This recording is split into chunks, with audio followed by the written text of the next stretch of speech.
Today we're going to save you an incredible amount of time in making sure that all your parents' and students' addresses are clean and accurate.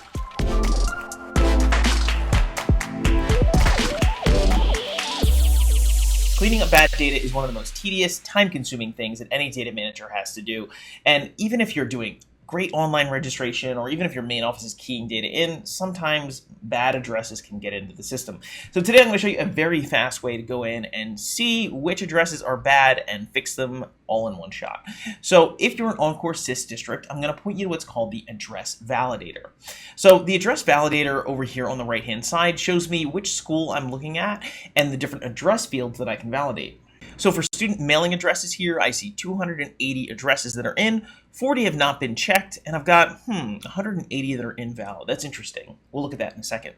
So over on the right-hand side, I can see all the addresses that have not yet been checked. If I want to knock them all out in one shot, I can just press the Validate Set button. That will go through and validate them all against a USPS database and make sure that they are not only validated, but also will standardize the format. If I wanted to knock any of these out one at a time, I could also just open up any one of these records, have a quick look at the address, and press Validate and Standardize. It's gone in, it's checked it, it said, yep, it's valid, and I'm all set to go. So now, what about the case if you live in a rural community? So I've got like maybe 180 invalids here in the system. So you may be in a neighborhood that, USPS just doesn't have records for the address.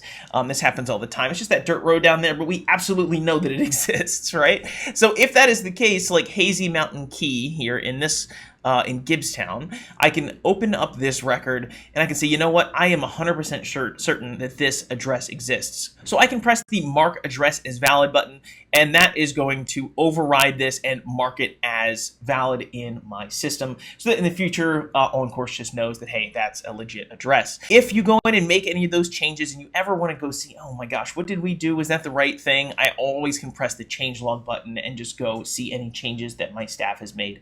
So really terrific tool for cleaning up all your data at different moments in the school year that it makes sense.